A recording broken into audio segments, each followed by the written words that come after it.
ദുരിതാശ്വാസത്തിലേക്ക് പണം കൊടുക്കരുതെന്ന് പറഞ്ഞ campaign social മീഡിയയിൽ പലയിടത്തായി എന്റെ പേരിലൊരു ക്യാമ്പയിൻ വന്നു.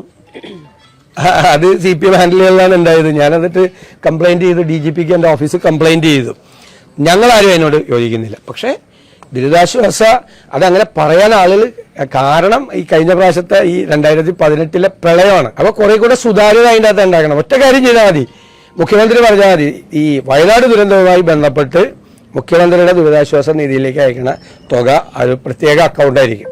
അതിനൊരു കണക്കുണ്ടാവും.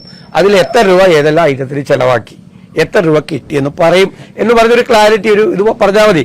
ഞങ്ങളാരും പറഞ്ഞിട്ടില്ല. ഞങ്ങളുടെ എന്തോരം പേരാണ് രമേശ് ചെന്നിത്തല, VM സുധീരൻ അടക്കമുള്ള എത്ര ആളുകളാണ് ഇന്നലെ തന്നെ ദുരിതാശ്വാസ നിധിയിലേക്ക് സംഭാവന ചെയ്തത്. ഞങ്ങളാരും പറഞ്ഞിട്ടില്ല ചെയ്യരുത്. പക്ഷേ ആളുകൾ പറയാനുള്ള, അവരെ അറസ്റ്റ് ചെയ്യല്ല ഉണ്ട്, അവരത് പറയാനൊരു കാരണമുണ്ട് പഴയത്. അപ്പൊ അത് ഒന്ന് ക്ലിയർ ചെയ്താൽ മതി. ഗവൺമെന്റ് ഒന്ന് ക്ലാരിറ്റി വരുത്തിയാൽ മതി.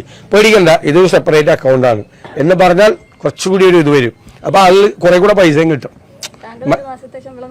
അല്ല, ഞങ്ങൾ എല്ലാവരും കൂടി ആലോചിച്ചിട്ട് UDF പാർലമെന്ററി പാർട്ടിയിൽ ആലോചിച്ചിട്ട് എല്ലാവരും കൂടി ഒരുമിച്ച് കൊടുക്കാനെ കുറിച്ചാണ് ഞങ്ങൾ ആലോചിക്കുന്നത്. അതൊന്നും ഒരു ബുദ്ധിമുട്ടുള്ള കാര്യമല്ല. അതല്ല, അതിന്റെ 1000 ഇരട്ടി ഞങ്ങൾ ഉണ്ടാക്കി കൊടുത്തോളാം. ഒരു പ്രശ്നം